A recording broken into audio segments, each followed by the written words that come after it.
الحمد للہ والصلاة والسلام علی پیچھے دیکھ بیٹھ جاؤ وبارک وسلم.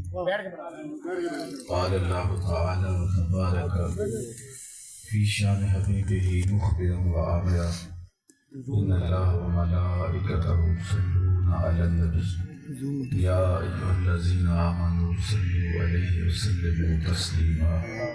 اللهم صل على سيدنا ومولانا محمد معدن الجود والکرم وآلہ وصحبہ وسلم. حمد و تعریف و توصیف اللہ جل مجدہ الکریم کی ذاتی و برکات کے لیے جو خالق کائنات بھی ہے اور مالک شرشہات بھی.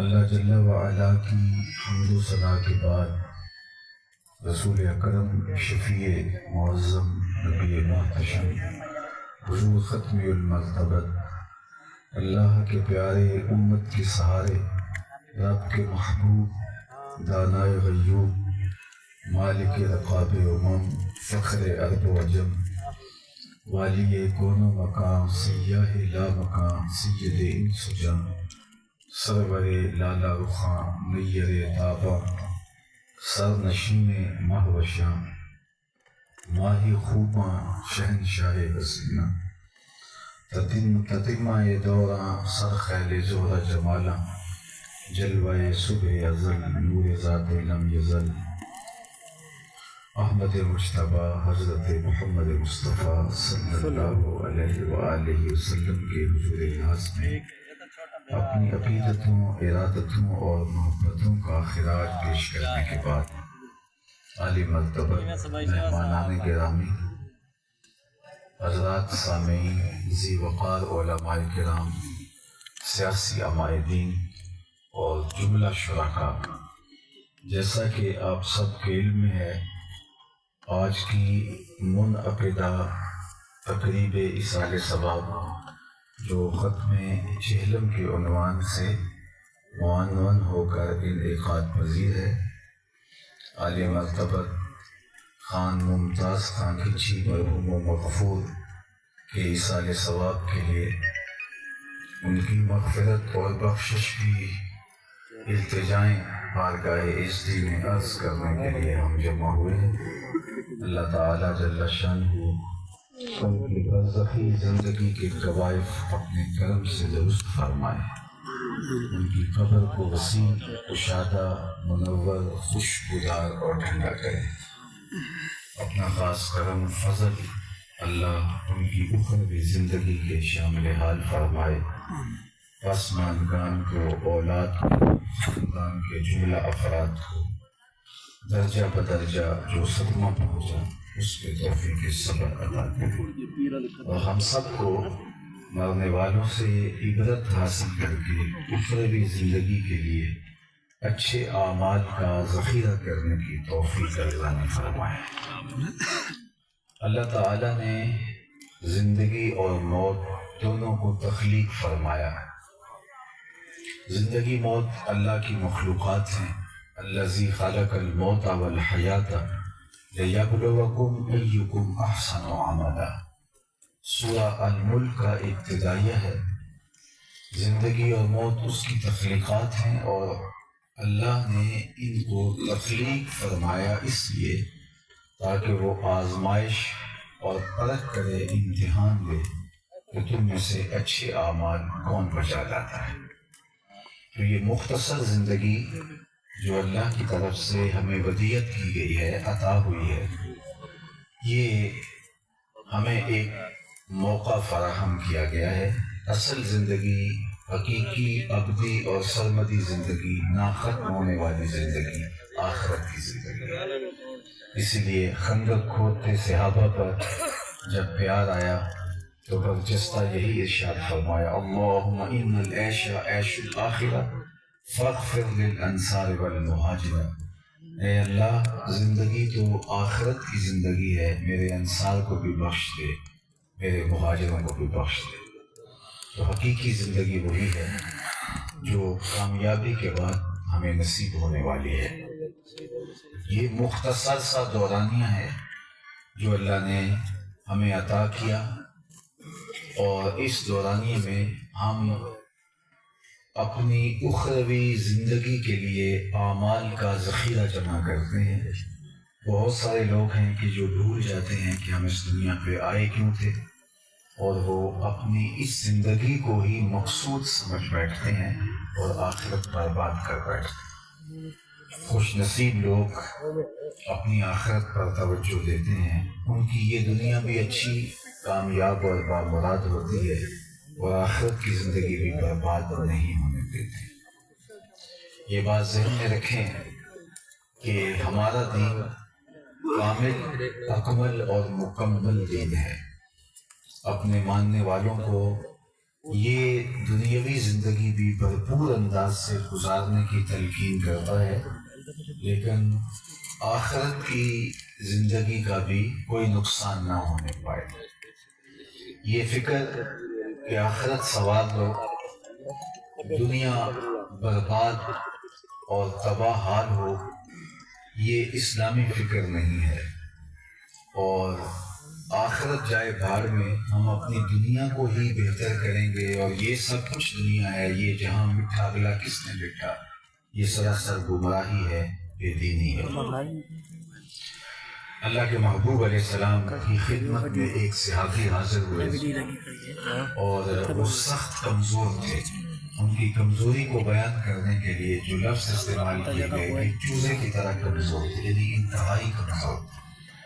تو آقا کریم نے ان کو اس حالت میں دیکھا تو فرمایا کہ تمہاری یہ کیا حالت ہے، تم نے اللہ سے کوئی دعا تو نہیں کی تھی؟ انہوں نے عرض کی حضور میں نے ایک دعا کی تھی، شاید وہ قبول ہو گئی۔ فرمایا کیا دعا کی تھی؟ میں نے دعا کی تھی مالک آخرت کے حصے کے دکھ بھی دنیا میں ڈال دے تاکہ میری آخرت ٹھیک ہو جائے۔ شاید وہ دعا قبول ہو گئی ہے تو بہت ساری بیماریاں، تکلیفیں، آلام و مصائب، بہت کچھ ہے جو مجھے سہنا پڑ رہا ہے۔ تو میں نے یہ خود دعا کی تھی، لہٰذا بہت ساری تکلیفیں میرے اوپر اس دنیا کی زندگی میں ڈال دی گئی ہیں۔ بظاہر تو یہ ایک اچھی بات لگ رہی ہے کہ اس نے آخرت بچا لی اور دنیا جیسے تیسے اذیتوں میں گزر جائے گی، لیکن اللہ کے محبوب علیہ السلام جو کہ ایک کامل اور اکمل دین لے کر آئے، انہوں نے اس بات پر اس کی حوصلہ افزائی نہیں کی، بلکہ فرمایا تو نے یہ کیوں کہا کہ آخرت کے حصے کے دکھ دنیا میں بھیج دے؟ تو نے یہ کیوں نہیں کہا ربنا آتنا فی الدنیا حسنۃ وفی الآخرۃ حسنۃ، اللہ میرا یہ جہاں بھی بہتر کر دے، میرا وہ جہاں بھی بہتر کر دے؟ تو اللہ سے دونوں جہانوں کی بہتری مطلوب ہے، دونوں جہانوں کی بہتری مقصود ہے۔ یہ زندگی خوشگوار اور انتہائی اطمینان کے ساتھ اللہ اور اس کے رسول کے بتائے ہوئے طریقے کے مطابق بسر کر کے اس کو بھی آسودہ اور پربہار بنایا جا سکتا ہے، اور آخرت کی زندگی کو بھی خوشگوار کیا جا سکتا ہے۔ یہ نہیں ہے کہ اس زندگی کو اگر اچھا کریں گے تو وہ زندگی برباد ہوگی۔ اس زندگی کی اچھائی پر ہی منحصر ہے اس زندگی کی اچھائی۔ اس لیے اس زندگی کو خوبصورت بنائیں گے۔ ہماری زندگی میں جھوٹ نہیں ہوگا تو زندگی خود بخود خوبصورت بن جائے گی۔ طبیعت کے اوپر جو بوجھ ہے، ضمیر کے اوپر جو بوجھ ہے، وہ اس وجہ سے ہوتا ہے۔ ہماری زندگی میں حرام نہیں ہوگا تو زندگی آسودہ ہوگی۔ کسی کا حق غصب نہیں کیا ہوگا تو زندگی پر بوجھ نہیں ہوگا۔ لوگوں کے ساتھ دھوکہ، مکر و فریب، ججل و تلبیس کے ساتھ ہمارا معاملہ نہیں ہوگا تو زندگی آسودہ اور پربہار ہوگی، اور اس کا جو نتیجہ ہوگا وہ بھی ایک آسودہ اور پربہار زندگی کی شکل میں آخرت میں ہمیں نصیب ہوگا۔ لیکن ہماری جو ترجیح ہے وہ آخرت ہے۔ اگرچہ ہماری دونوں دنیا کی زندگیاں بہتر کرنے کی ترغیب ہمیں ہمارا دین دیتا ہے، لیکن ہماری ترجیح جو ہے وہ آخرت ہے۔ لیکن ہمارا جو رویہ ہے وہ ترجیح دنیا کی زندگی کو بنانے کا ہے۔ بل تؤثرون الحیات الدنیا والآخرۃ خیر وابقیٰ، کہا تم اس دنیا کی جیتی زندگی کے پیچھے ہی بھاگ رہے ہو، حالانکہ آخرت بہتر بھی ہے اور دائمی بھی ہے۔ تو جہاں جتنا جینا ہے وہاں اس حساب سے زندگی کہ راہ و رسم پیدا کیے جائیں، زندگی کا طریق وضع کیا جائے. یہ 60 سال کی، 70 سال کی، 80 سال کی ٹوٹل زندگی ہے، اور وہ بھی تیسرا حصہ تو زندگی کا ہم سو کے بسر کرتے ہیں. فرض کرو کہ کسی کی 60 سال زندگی ہے تو روزانہ 8 گھنٹے بھی سوئے تو وہ 20 سال سو کے گزارتا ہے، باقی اس کے پاس 40 سال بچے. اس میں بچپن کی مدہوشیاں ہیں، بڑھاپے کے دھکے ہیں، بیماریاں ہیں. روزانہ کم از کم مختلف اوقات میں 1 گھنٹہ تو واش روم میں گزرتا ہے. تو میرے ایک دوست نے مجھے حساب کر کے بتایا کہ 17 سے 18 سال زندگی بچتی ہے، باقی کچھ پریشانیوں میں، کچھ بچپن کی مدہوشیوں میں، کچھ بڑھاپے کے دھکوں میں، اور کچھ سو کر کے بسر ہوتی ہے. تو یہ 17 18 سال 20 سال لگا لیں، 25 سال بسر کرنے ہیں ہم نے. ان کو احتیاط سے گزارنا ہے. وہ قصاب کہتا ہے کہ یہ جو بیل ہے، یہ گائے ہے، یہ مینڈا ہے، یہ دکھنے میں تو اتنے مان کا ہے، لیکن جو صافی گوشت ہے وہ اتنا نکلے گا، باقی کچھ کھال میں نکل جائے گا، کچھ انتڑیوں میں چلا جائے گا. تو صافی زندگی 60 سال سے 20 سال کی نکال لیجیے. ان 20 سالوں کو ہم نے احتیاط سے گزارنا ہے، اور جس نے ان 20-25 سالوں کو احتیاط سے گزار دیا وہ سرخرو کامیاب اور کامراد. اور ان کو سنبھال کے گزارنا، ان کی محافظت کرنا، اور ان سالوں پر بہت زیادہ غور و فکر کرنا کہ ہمارا کوئی قدم راہ حق سے ہٹ کر نہ ہو اور ہمارا کوئی عمل اللہ کی رضا سے باہر نہ ہو. تو یہ مختصر زندگی ہے، اور آخرت کی زندگی دائمی ہے، نہ ختم ہونے والی ہے. اللہ تعالیٰ نے 2 لفظ بیان فرمائے یہاں سورۃ العلیٰ میں، والآخرۃ خیر وابقیٰ. آخرت بہتر بھی ہے اور دائمی بھی ہے. امام فخر الدین رازی نے تفسیر کبیر میں لکھا کہ دنیا کے اوپر ہیرے اور موتی اور جواہر بھی ہاتھ میں آ جائیں تو وہ عارضی ہیں، اور آخرت کے اندر ٹھیکریاں بھی اگر کسی کو میسر آ جائیں تو وہ مستقل ہیں. جبکہ آخرت کا دنیا کے مقابلے کے اندر تو کوئی وزن ہی نہیں ہے. دنیا کا آخرت کے مقابلے کے اندر کوئی وزن تک نہیں. پہلے تو اس کا یہ ساری زندگی 60 سال کی ہے، چلو 100 سال کی لگا لیں. آخرت کا ایک دن جو یوم قیامت ہے اس کے بارے میں قرآن نے کہا مقدارہ 50,000 سنہ، وہ ایک دن 50,000 سال کا ہوگا. 50 سال کا نہیں، 50-100 سال کا نہیں، 50,000 سال کا ایک دن. اور یہ ساری زندگی 50 سال کی، 60 سال کی، 100 سال کی ٹوٹل زندگی، اور وہ ایک دن 50,000 سال کا. تو ذرا اس زندگی کے مقابلے میں دنیا کی زندگی کو رکھیں تو اس کے پلے بچتا بھی کیا ہے. اور پھر قیامت کے دن جنتی کو جنت میں جانے کے بعد ایک موہوم سا خدشہ ہوگا، کہیں موت نہ آ جائے اور یہ نعمتیں چھن نہ جائے. اور جنتی کو جہنمی کو ایک معمولی سی خوشی ہوگی، اور ایک اس کو جو ہے وہ یہ ہوگا کہ کہیں مجھے موت آ جائے تو جان چھوٹ جائے. لیکن جنتی جنت سے اور جہنمی جہنم سے. حدیث کے پاک میں آتا ہے، بخاری کی روایت ہے، لمبی لمبی گردنیں نکال کے دیکھ رہے ہوں گے کہ مینڈے کی شکل میں موت کو لا کے ذبح کر دیا جائے گا. اب جنتی اتنے خوش ہو جائیں گے کہ اگر موت کو موت نہ آئی ہوتی تو یہ خوشی سے مر جاتے، اور جہنمی اس قدر دکھی ہو جائیں گے کہ اگر موت کو موت نہ آئی ہوتی تو یہ صدمے سے مر جاتے.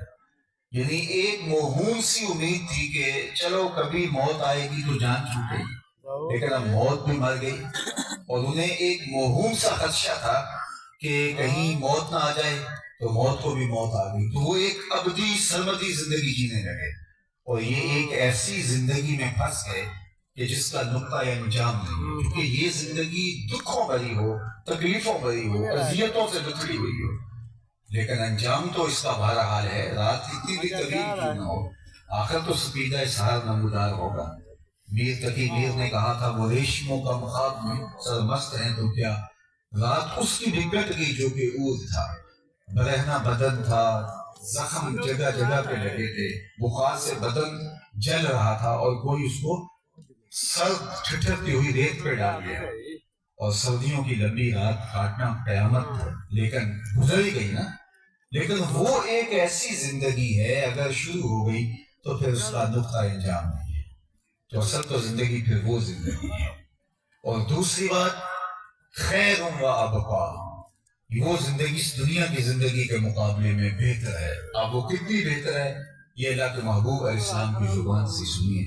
آقا کریم علیہ السلام نے فرمایا جنت میں اگر کسی کو ایک کوڑا رکھنے کی جگہ مل جائے، ایک عصا رکھنے کی جگہ مل جائے، دنیا و ما فیہا سے وہ جگہ زیادہ قیمتی. یہ جنت کی پراپرٹی ویلیو ہے جو اللہ کے رسول بیان فرما رہے ہیں. یہاں دور دیہات میں آپ ایک ایکڑ فروخت کریں تو شہر کے وسط میں ہو سکتا ہے 5-10 مرلے کا ایک پلاٹ اس کی عوض میں ملے. اور پھر اس طرح آگے بڑھتے چلے جائیں تو مختلف جگہوں کی ویلیو جو ہے وہ ان جگہوں کے اعتبار سے. جنت کی پراپرٹی ویلیو اللہ کے محبوب نے ارشاد فرمایا کہ جنت میں اگر کسی کو ایک کوڑا رکھنے کی جگہ مل گئی، ایک عصا اور ڈنڈا رکھنے کی جگہ مل گئی، دنیا و ما فیہا سے وہ جگہ زیادہ قیمتی. 7 بر اعظموں پر پھیلی ہوئی کائنات، دنیا بھر کے اندر جو لوگوں کے پاس سرمایہ، دنیا کے اندر لوگوں کے پاس مالیاتی اداروں کے پاس جو سرمایہ، یہ سب کچھ جمع کر لیا جائے تو جنت میں ایک عصا رکھنے کی جو جگہ ہے یہ اس کی قیمت میں نہیں ہو سکتی. اور جنت میں سب سے کم جگہ کس کو ملے گی؟ صحیح بخاری میں ہے سب سے کم جگہ اس کے پاس ہوگی کہ جو سب سے آخر میں جنت میں جائے گا. اور ایک روایت میں اللہ کے محبوب علیہ السلام نے فرمایا میں اس شخص کا نام بھی جانتا ہوں جو سب سے آخر میں جہنم سے نکال کر جنت میں داخل کیا جائے گا. اللہ تعالیٰ جل شان اس کو جہنم سے نکالے گا اور اسے فرمائے گا کہ بتا تجھے کیا چاہیے. اب ظاہر ہے جو جہنم میں سب سے آخر سے نکالا جائے گا وہ بہت بڑا گناہ گار ہوگا اور ہر قسم کے گناہ اس نے کیے ہوں گے، لیکن پھر بھی اس کے دل کے اندر بہت ساری آرزویں ہوں گی، مجھے یہ مل جاتا، یہ مل جاتا. اللہ تعالیٰ فرمائے گا لَکَ مَا تَمَنَّیْتَ، جو تیری آرزو ہے ہم اس کو پورا کرتے ہیں، اب تو جنت میں چلا جا. اور اس کو تو یہ ہوگا کہ سایہ دیوارے جنت میں جگہ مل جائے تو یہ بھی غنیمت ہے. چی جائے کہ جنت میں جانا نصیب ہو، اور اگر جنت میں جانا بھی نصیب ہوتا ہے تو وہ 5 مرلے کا جھونپڑا بھی دستیاب ہو تو کافی ہے. جس نے ساری زندگی بدکاریاں کی، گناہ کیے، لیکن اس کو کہا جائے گا جنت میں چلا جا اور تیرے لیے جنت میں دنیا سے 10 گنا جگہ ہے. یہ سب سے آخر میں جنت میں جانے والے شخص کی پراپرٹی ہے، اس جگہ کی پراپرٹی جہاں ایک عصا رکھنے کی جگہ دنیا و ما فیہا سے زیادہ قیمتی. اس کو کہا جائے گا کہ تیرے لیے جنت میں دنیا سے 7 بر اعظموں کو 10 سے ضرب دیں، اتنی جگہ تیرے پاس جنت میں تیری ملکیت ہے. تو وہ کہے گا صحیح بخاری کی روایت اتشکر وانت الملک، میرے رب تو رب ہو کے مجھ سے مذاق کر رہا ہے. اور جب یہ اللہ کے محبوب علیہ السلام نے بیان فرمایا فضحک النبی حتی بدت انیابہ، حضور یہ بیان کرتے کرتے خود مسکرا پڑے اور اتنا مسکرائے کہ صحابہ نے حضور کی داڑھی دیکھ لی کہ اسے یقین نہیں آ رہا ہوگا کہ میں تو دنیا کے اندر کتنی جو ہے وہ گناہوں سے بھری ہوئی زندگی گزاری اور یہ جھٹکے سہ کے جہنم میں آپ اگر جنت میں آئے ہوں تو کسی کونے کھدرے میں جگہ مل جائے تو غنیمت ہے. اور مجھے کہا جا رہا ہے دنیا سے 10 گنا جگہ، میں تو دیوار رکھتے ہوئے ہمسائے کے 2 انچ دبائے اور اس کی سزا جہنم میں کاٹی، تو اب مجھے اتنا کچھ دیا جا رہا ہے تو کہے گا اتشکر وانت الملک، میرے رب تو رب ہو کے مجھ سے مذاق کر رہے ہیں. تو اللہ فرمائے گا ہاں تیرے لیے اتنی ہی جگہ ہے. یہ سب سے آخر میں جو جنت میں جانے والا شخص ہے یہ اس کی پراپرٹی ہے جنت میں جو اللہ کے محبوب علیہ السلام نے صحیح بخاری میں بیان فرمائی. تو مجھے بتاؤ جو سب سے آخر میں جہنم کے جھٹکے سہنے کے بعد جنت میں جاتا ہے یہ ہے اس کی پراپرٹی جنت میں، تو مجھے بتاؤ داتا گنج بخش علی حجویری کی پراپرٹی کا عالم کیا ہوگا؟ پھر اصحاب پیغمبر کی اہل بیت رسول صلی اللہ علیہ وسلم کی پراپرٹی کا عالم کیا ہوگا جو جنت میں عطا کی جائے. اس شخص سے بڑا احمق، نادان اور بے وقوف نہیں جو آخرت کا سودا دنیا کے بدلے کرتا ہے. اصل زندگی آخرت کی زندگی ہے. اسی لیے ان لوگوں کی محبتوں کو امٹتے ہوئے جب دیکھا تو برجستہ یہی کہا اللہم ان العیش عیش الاخرہ فاغفر للانصار والمہاجرہ. تو اصل زندگی آخرت کی زندگی ہے. مجھے اور آپ کو اپنی آخرت کی طرف توجہ کرنی چاہیے. دیکھیے دنیا کے اوپر میں اور آپ ہم نے کسی نے بھی نہیں بیٹھے. آج ہم کسی کے لیے یہاں جمع ہوئے، کل لوگ ہمارے لیے جمع ہو رہے ہوں گے. خیر گنہ فلاں و غنیمت شمار عمر، زاں کے بیشتر بانگ برآیت کے فلاں نہ مان. اس سے قبل کہ یہ ہماری آواز بھی آ جائے کہ وہ بھی اس دنیا سے چلا گیا، ہمیں اپنی اس مختصر زندگی کے اندر اچھے اعمال کا ذخیرہ کرنے کی کوشش کرنی چاہیے. باقی اصل زندگی جب آخرت کی زندگی ہے تو پھر ہمیں اس مختصر زندگی کو، اسی زندگی کو سنوارنے کے لیے، اسی زندگی کو بہتر بنانے کے لیے، اس زندگی کو خوبصورت بنانے کے لیے گزارنا چاہیے. اللہ کے محبوب علیہ الصلوۃ والسلام کا دیا ہوا دین کامل، اکمل اور مکمل دین ہے. اور یہ بات ذہن میں رکھیے کہ ہمارے بنیادی عقائد تین ہیں: عقیدہ توحید، عقیدہ رسالت اور عقیدہ آخرت. آخرت کا عقیدہ جب اچھی طرح سے پختہ ہو جاتا ہے تو پھر ہماری زندگی خود بخود منظم ہونے لگتی ہے. اور اللہ کا کرم ہے کہ اس نے موت کو ہمارے درمیان میں رکھا. جس کا آسمان پیدا ہوئے تھے یا کبارگی، وہ لپیٹ لیے جائیں گے. زمین ایک بار پیدا کر دی گئی، پہاڑ ایک بار پیدا کر دیے گئے. قیامت آئے گی، روئی کے گالوں کی طرح پہاڑ اڑ رہے ہوں گے. تو جس طرح یہ ساری چیزیں یک بار کی پیدا کر دی گئی ہیں، ستارے آسمانوں پہ اور سورج اور چاند، اس طرح جتنے بھی انسان آنے تھے وہ اللہ ایک بار ہی پیدا کر دیتا. لیکن اگر ایسا ہوتا تو لوگ معاد کا انکار کر دیتے، آخرت کا انکار کرتے، کیونکہ اپنی آنکھوں کے سامنے کسی کو مرتا ہوا رہے. اور آج ہم دیکھتے ہیں کہ اپنی آنکھوں کے سامنے ہم جنازے اٹھاتے ہیں، تو یہ اٹھتے ہوئے جنازے، یہ پھیلی ہوئی قبریں، یہ ہمیں پیغام دیتی ہیں کہ میاں تم نے جہاں بیٹھ کے رہنا. یادداشتوں پہ ہم جب زور دیتے ہیں تو کتنے عزیز، کتنے پیارے، کتنے دوست، کتنے رشتے دار، کتنے ملنے والے آج مٹی کا رزق بن چکے ہیں. اور یہ اٹھنے والے جنازے اور یہ پھیلی ہوئی قبریں، یہ ہمارے لیے پیغام ہے موت. حضرت یعقوب علیہ السلام جلیل القدر پیغمبر گزرے، انہوں نے اسرائیل سے عہد لیا تھا میری روح قبض کرنے کے لیے اچانک میں آنا، پہلے کوئی قاصد بھیج دینا تاکہ میں موت کی تیاری کروں. حضرت اسرائیل نے وعدہ کر لیا، پیغمبر تھے، ان سے وعدہ ہوا. ایک عرصہ گزرنے کے بعد حضرت اسرائیل حاضر خدمت ہوئے، پوچھا کدھر آئے؟ کہا قبضے روح کے لیے آیا. کہا تم نے تو وعدہ کیا تھا کہ اچانک نہیں ہوا، پہلے کوئی قاصد یا پیغام بھیجوں گا، تو تم اچانک آ گئے. کہا حضرت میں نے تو قاصد بھیجے تھے. فرمایا میرے پاس تو ایک بھی نہیں آیا. کہا آپ کے سامنے کتنے لوگوں کی موت واقع ہوئی، یہ میرا قاصد نہیں تھا تو ہو گیا تھا. آپ کی داڑھی میں سفید بال اتر آئے، یہ میرا قاصد نہیں تھا تو ہو گیا تھا.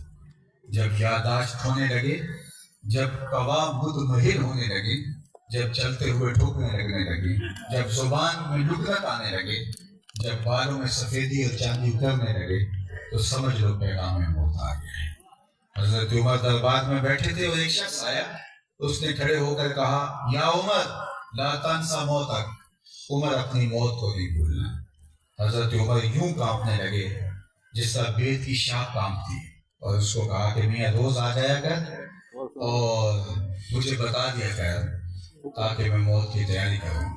وہ روز آتا ہے اور بڑے مجمع میں کہتا ہے عمر اپنی موت کو نہیں بھولنا.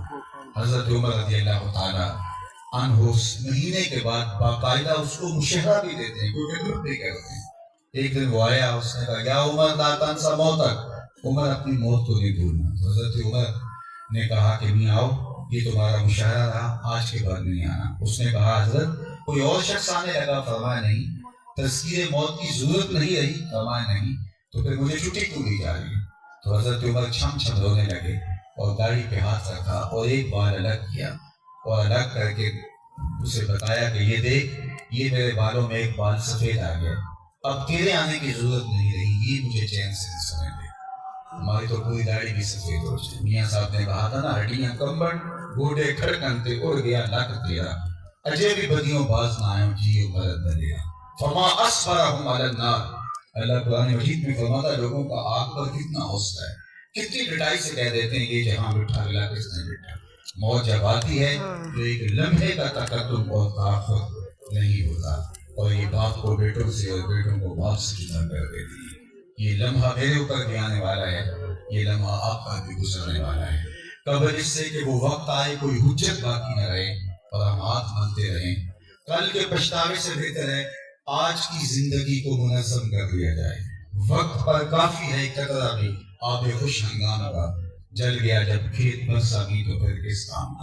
کل کے پچھتاوے سے آج کا پچھتاوا عمل کو محمیز لگائے گا. کل کا پچھتاوا سوائے حسرت بڑھانے کا کچھ نہیں ہوگا. میں نے تو کتب میں پڑھا ہے کل قیامت کے دن بدکار تو بدکار رہے، نیکوکار بھی پچھتائیں گے. جب اپنے اچھے اعمال کی جزا دیکھیں گے تو پچھتائیں گے جو چند لمحے ضائع کر دیے وہ بھی کیوں ضائع کر دیے. لیکن اس وقت پچھتانے سے کچھ نہیں ہوگا. آج کا پچھتاوا زندگی کو منظم اور مرتب کر سکتا ہے. آج ساوی نے کھلے راوی نے انج ٹوکر دکھڑے ٹکڑے نہیں تو پوینٹے پینڈے بھوک جاندے کار بیٹھے ہیں فاصلے بھوک دے دے. آج اٹھنے والا ایک ایک قدم ہمیں منزل کے قریب کر دے گا. اور کل کا پچھتاوا سوائے ہمارے دکھ اور ہمارے صدمے کو بڑھانے کے علاوہ کچھ نہیں ہوگا. یا لیتنی قدمت لحیاتی. اس دن تو کافر بھی کہے گا کاش میں اس زندگی کو اس زندگی کے لیے آگے بھیج دیا ہوتا. اس کا پھر چیخنا چلانا پکار کرنا اس کا حسرت کرنا اور ہاتھ کاٹنا کچھ کام نہیں آئے گا. تو یہ اٹھتے ہوئے جنازے ہمیں سبق دے رہے ہیں تو اس سے ہم بھرپور زندگی کا سبق سیکھیں. وہ وقت آنے والا ہے کہ قبروں سے ہم دوبارہ اٹھا اللہ کے حضور پیش کیے جائیں گے اور ایک ایک عمل کا ہمیں اس کے حضور حساب دینا ہوگا. ثم لتسألن یومئذ عن النعیم. اس دن ایک ایک نعمت کے بارے میں پوچھا جائے گا اور بندوں کے اعمال اس کے سامنے پیش کیے جائیں گے. اور وہ جب نامہ اعمال کو دیکھیں گے تو برجستہ بندے پکار اٹھیں گے مال ھذا الکتاب لا یغادر صغیرۃ ولا کبیرۃ الا احصاها. اس کتاب کو کیا ہو گیا، اس نے چھوٹی بڑی کوئی بات نہیں چھوڑی، لکھنی ہے. لیکن وہ لکھی ہوئی اس وقت ہمارے سامنے آئے گی اور ہر چیز تشت زبان. آج میں آپ سے چھپ سکتا ہوں، آپ میرے سے چھپ سکتے ہیں، لیکن وہ دن ہوگا کہ جس میں ہم کسی سے نہیں چھپ سکیں گے اور ایک ایک چیز ہمارے سامنے ہوگی. اور اللہ جل شانہ ہم سب کو نکال کر اپنے سامنے کھڑا کرے گا اور اپنے سامنے سے اتنی دیر تک قدم ہٹنے نہیں دے گا جب تک بندے سے 4 سوال نہیں کر دے گا. اور حدیث پاک میں آتا ہے کہ اللہ تعالیٰ جل شانہ وہ 4 سوال ہر صورت میں کرے گا اور بندے کو اپنے سامنے سے اتنی دیر تک ہٹنے نہیں دے گا.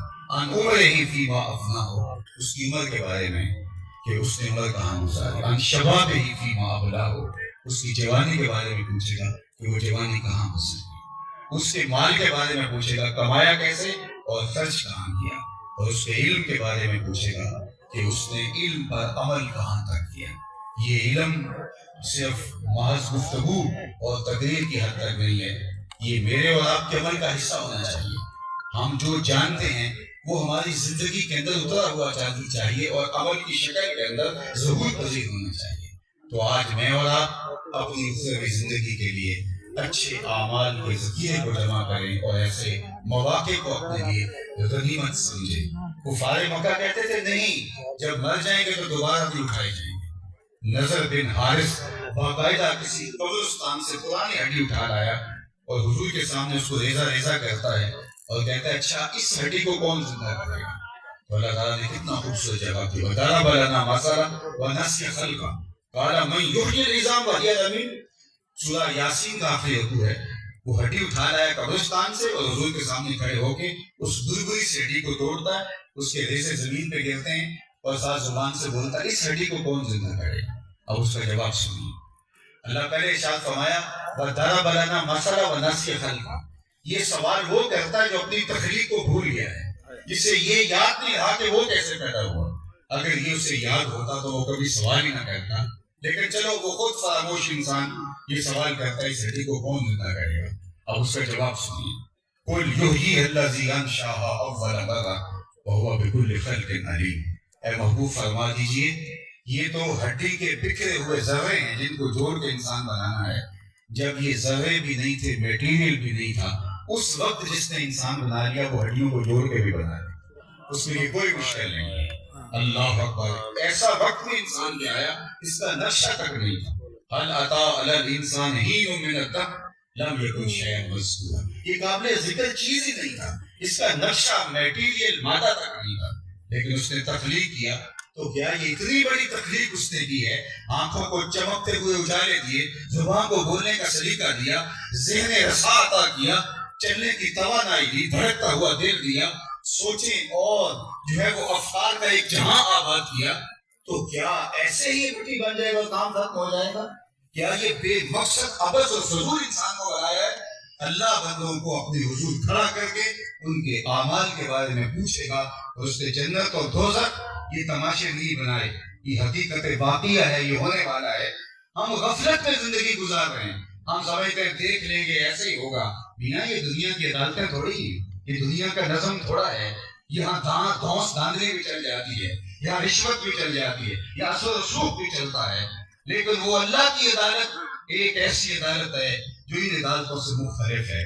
تو مجھے اور آپ کو آج اس عمل کے لیے تیاری کرنا ہوگی اور اپنے شب و روز کو منظم کرنا ہوگا۔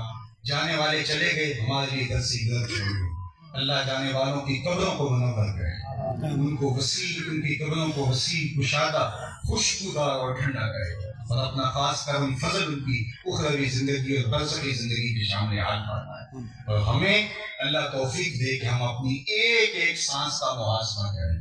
قیامت کے دن ہماری حرکت کا بھی حساب ہوگا اور ہماری سکنت کا بھی حساب ہوگا، یعنی حرکتوں کا حساب تو ہوگا ہی، وہ ہمیں لگتا ہے، لیکن جو وقت ہم نے ضائع کیا، جو خاموشی سے گزارا، جس نے کچھ نہیں کیا، یہ اللہ کی نعمت ہے زندگی، اللہ اس کا بھی حساب لے گا۔ تمہیں زندگی جیسی نعمت دی تو اس کو تم نے فضول کیوں گزار دیا؟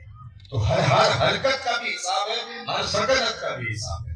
تو جب ہم اتنے کڑے امتحان میں پیش ہونے والے ہیں تو ہماری زندگی غیر منظم کیوں ہے؟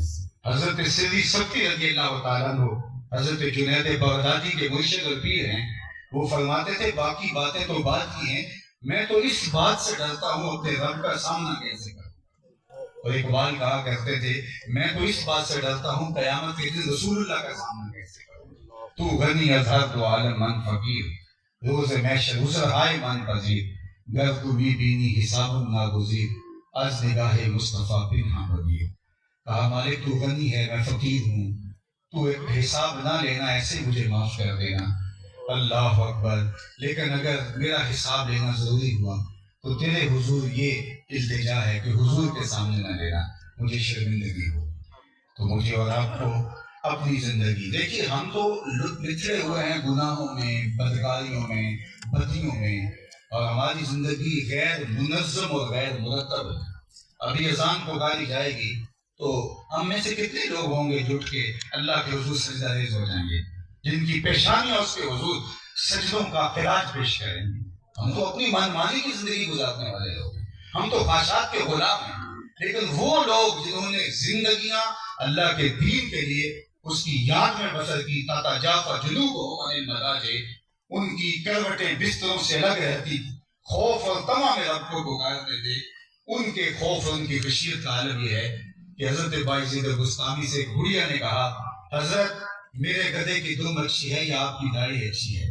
تو کپ کپانے لگے، کہا گھڑیا تیرے سوال کا جواب فی الحال میرے پاس نہیں ہے، یہ تو مرنے کے بعد ہی بتا سکتا ہوں کہ میرے ساتھ ہوا کیا۔ خیر حضرت بایزید کا انتقال ہو گیا، 72 برس کی عمر میں حضرت بایزید کا انتقال ہوا۔ تو حضرت بایزید اس گھڑیا کو خواب میں ملے تو اس نے کہا کہ میرا سوال وہیں کھڑا ہے۔ تو فرمانے لگے میں جب مالک کے حضور پیش ہوا تو میرے مالک نے مجھے کہا اے بوڑھے بتا میرے پاس کیا لے کر آئے؟ تو میں نے کہا مالک بادشاہوں کی چوکھٹ پہ جب فقیر آئیں تو فقیروں کو بادشاہ یہ نہیں پوچھتے کیا لے کر آئے ہو، یہ پوچھتے ہیں کیا لینے آئے ہو۔ میں لے کر کچھ نہیں آیا، تیری رحمت کا سوالی بن کے آیا ہوں، اللہ نے بغیر حساب کے میری مغفرت فرمائی۔ تو جن کی زندگیاں اس طرح گزری ان کی زندگیاں اللہ کے خوف سے یوں بھری ہیں۔ مجھے اور آپ کو اپنے آپ کو منظم کرنا ہوگا۔ زندگی تیزی سے گزر رہی ہے، میں اور آپ لمحہ لمحہ موت کے قریب ہو رہے ہیں۔ کبھی آپ اشارے پہ رکے ہوں تو وہاں گنتی الٹی چلتی ہے، اور جہاں گنتی الٹی چلتی ہے بہت جلد زیرو پہ کام آ پہنچتا ہے۔ ماہ و سال کی زندگی گنتی الٹی چل رہی ہے، کہیں میں اور آپ دھوکے میں نہ رہیں، مغالطے میں نہ رہیں۔ یہ بکھر جانے والا خواب ہے، ٹوٹ کے بکھر جانے والی زندگی ہے۔ کتنے لوگ ہیں جو آج ہمارے اندر نہیں ہیں اور ہم سمجھتے ہیں کہ ہم بہت لمبا جیئیں گے، ہمیں ایک سانس کا بھی نہیں اٹھنے والا اگلا قدم تھا۔ تو آج اے ان کی پناہ، آج مدد مانگ ان سے، کل قیامت کو نہ مانے یہ مہربان۔ ایک فقیر بازار میں کھڑا رو رہا تھا تو کسی نے روک کے کہا کہ بابا کسی نے مارا ہے، تم کیوں رو رہے ہو؟ اس نے کہا نہیں کوئی ایسا کچھ نہیں ہوا، بس ان لوگوں کے رویے نے مجھے رلا دیا۔ کہا کیا مطلب؟ کہا ان کو دنیا میں کھویا ہوا دیکھا، اذانیں پکاری جا رہی تھی لیکن یہ مسجد کی طرف رخ بھی نہیں اٹھا رہے تھے، تو مجھے ترس آیا، تو میں نے سوچا ان بندوں کی رات کی صلح نہ کروا دوں۔ تو کہا پھر کیا ہوا؟ کہا میں نے اس سے بات کی، اس نے کہا لے آ میری چوکھٹ پہ، ایک آنسو سے سارے گناہ دھو ڈالوں گا۔ تو وہ مان گیا، میں خوشی خوشی ان کے پاس آیا اور ان سے بات کی، تو یہ الٹا میرا مذاق اڑانے لگے، کہنے لگے جا بابا کام کر، تجھے کیا پتا دنیا اور دنیا داری کیا ہوتی ہے، دنیا کے بکھڑے کیا ہوتے ہیں، تم اپنی منطقے لے کے آتے، جاؤ کام کرو۔ تو وہ تو مان گیا تھا، یہی نہیں مانے، ان کے رویے نے مجھے رلا دیا۔ 2-4 دن گزرے تو وہی فقیر قبرستان میں کھڑا ہو رہا تھا، تو وہی شخص دوبارہ گزرا تو اس نے دیکھا یہ اس دن والا بابا ہے۔ پھر رکا اور کہا کہ آج کیا ماجرا ہے، بازاروں میں بھی ہوتے ہو، قبرستانوں میں بھی ہوتے ہو، کیا ہوا؟ کہا کہانی وہ پرانی ہے۔ کہا کیا مطلب؟ کہا کہ میرا خیال ہوا تھا ان بندوں کی رب کی صلح کروا دوں، وہ تو مان گیا تھا، وہ بندے نہیں مانے، تو مایوس ہو کے آج ادھر نکل آیا اور سوچا ان قبرستان والوں کی اور رب کی صلح کروا دوں۔ تو بڑی تیزی سے پوچھا اچھا پھر کیا بنا؟ کہا آج یہ مان رہے ہیں، وہ نہیں مان رہے۔ تو صاحب آج وہ مان رہا ہے، آج مجھے اور آپ کو اس کی تحریر پہ جانا ہوگا۔ وہ اتنا کریم ہے، اتنا کریم ہے کہ ایک آنسو سے گناہ معاف کر دیتا ہے۔ یا ایھا الانسان ما غرک بربک الکریم، اے انسان تجھے کریم رب سے کس نے غافل کر دیا؟ ذرا انداز تخاطب دیکھیے، الذی خلقک فسواک فعدلک فی ای صورت ما شاء رکبک۔ اللہ انسان کو پکار کے کہتا ہے تو میری دہلیز سے دور بھٹک گیا ہے، آجا پلٹ کے دیکھ میرا تیرا رشتہ کتنا برا ہے، میں تیرا رب لگتا ہوں۔ یہ دیکھیے کتنا برا رب ہے۔ ماں کا جو اولاد سے رشتہ ہے دنیا کے کسی ترازو پہ تولا نہیں جا سکتا۔ یہ سڑکوں کے کنارے پر آج بڑے بڑے ترازو نصب کر دیے گئے ہیں، سامان سمیت پورا کنٹینر تول لیا جاتا ہے، لیکن آج تک کوئی ایسا ترازو ایجاد نہیں ہوا جس پر ماں کے پیار کو تولا جا سکے۔ اللہ نے اس کے سینے میں وہ تڑپتی ہوئی ممتا رکھی ہے، محبت کا وہ جہاں آباد کیا ہے کہ وہ ایک ماں کا ہی دل ہے اور ماں کی ہی ممتا ہے۔ ماں جب بولتی ہے تو اس کے لہجے میں جبریل بولتا ہے، ماں جب مسکراتی ہے تو لگتا ہے جنت کی ساری گلیاں کھل اٹھی۔ وہ درد، وہ درد، وہ محبت، وہ امٹتی ہوئی الفتوں کا ایک جہاں جو اللہ نے ماں کے سینے میں رکھا ہے وہ ماں ہی ہے۔ ایک شاعر ہوا ہے تابش، اس نے ماں کے پیار کو کیا خوبصورت گہرائی میں بیان کیا۔ ایک مدت سے میری ماں نہیں سوئی تابش، میں نے ایک بار کہا تھا مجھے رات کو ڈر لگتا ہے، ایک بار کہا تھا رات کو سوتے ہوئے ڈر لگتا ہے، میری ماں اب بھی میرے بستر پہ گھونٹے مارتی رہتی ہے۔ یہ ماں کا پیار ہے، یہ الفت ہے۔ میں آپ سے پوچھتا ہوں ماں اولاد سے اتنا پیار کیوں کرتی ہے؟ آپ سب کا ایک ہی جواب ہوگا، اس لیے کہ ماں نے اولاد کو جنم دیا ہے۔ تو صاحب جس نے جنم دیا ہے وہ اتنا پیار کرتی ہے، تو جس نے خلق کیا ہے وہ کتنا پیار کرتا ہے۔ سبحان اللہ۔ ماں نے جنم دیا ہے، تخلیق نہیں کیا، تو جنم دینے والی کا یہ پیار ہے تو خالق کا کتنا پیار ہو۔ تو ماں کی گود چھوڑ کے بچہ بھاگ جائے تو ماں کہتی ہے نا پتر آ جائے، اتنی ٹھنڈی چھاؤں کہیں نہیں ملے گی، تو مالک کا در چھوڑ کے بھاگنے والوں کو اسی کی آواز آ رہی ہے۔ میں کہتا ہوں ساری دنیا کے شہر میں چھوڑ دیے جائیں، اتنی مٹھاس پیدا نہ ہو جو اس لہجے میں رکھی گی۔ یا ایھا الانسان ما غرک بربک الکریم الذی خلقک فسواک فعدلک فی ای صورت ما شاء رکبک۔ آجا میں تجھے کتنی منمونی شکل دی ہے، کتنی صورت تجھے دی ہے، کیا جمال بخشا ہے تجھے، کیا فہم و ادراک کی بجلیاں تیرے دل دماغ کے اندر رکھی ہیں۔ آجا پلٹ کے میں تیرا رب لگتا ہوں اور تیرے ایک آنسو سے تجھے معاف کر دوں گا۔ لیکن اگر بندہ ہی سرکش ہو جائے، متمرد اور باغی ہو جائے کہ میں نہیں آتا، تو نہیں آنا تو ہے ہی، پھر جو لوگ چارپائی پہ اٹھا کے لے کے جائیں گے، پھر جو کفن میں منہ لپیٹ کے آتا پھرے گا، آنا تو ہے، بھاگ تو سکتا نہیں ہے، فرار کا رستہ نہیں، آنا تو اسی کے پاس ہے۔ اچھا نہیں ہے کھلے منہ چلا جائے، اچھا نہیں اپنے قدموں سے چل کے چلا جائے، جانا تو پڑے گا اس کے حضور۔ تو آئیے آج وقت ہے میں اور آپ اس کے حضور حاضر ہو جائیں اور اپنی اخروی زندگی کی بہتری کے سامان کر لیں۔ بارگاہ عزت میں دعا ہے کہ اللہ ہمارے ممدوح خان ممتاز خان کھچی، اللہ ان کو کروٹ جنت کی بہاریں عطا کرے، ان کی قبر کو وسیع کشادہ منور خوشبودار و ٹھنڈا کرے۔ اللہ تعالیٰ ان کی اولاد کو، جناب خان اعظم خان صاحب کو، شہزاد خان صاحب کو اور ان کے دیگر برادران کو اللہ تعالیٰ توفیق صبر دے، آفتاب خان صاحب کو اللہ توفیق صبر دے اور ان کی عزتوں میں، شرافتوں میں، نجابتوں میں برکتیں عطا کرے۔ سب سے بڑی بات یہ ہے کہ اللہ ہم سب کو اخروی زندگی کے لیے اچھے اعمال کی تیاری کی توفیق دے۔ مرنے والے اسی لیے عبرت چھوڑ کے جاتے ہیں۔ اللہ کے محبوب نے ایک زمانے میں منع کر دیا تھا قبروں پر جانے سے، لیکن پھر بعد میں حضور نے حکم دیا، ان تو نہیتکم عن زیارت القبور فزوروہا، اور میں تمہیں کبھی روکتا تھا قبروں پر جانے سے، لیکن میں تمہیں خود حکم دے رہا ہوں۔ کیوں؟ لأنہا تذکر الآخرہ، قبریں آخرت کی یاد دلاتی ہیں۔ تو یہ چیلم، یہ کھانے پینے کا سامان نہیں ہے۔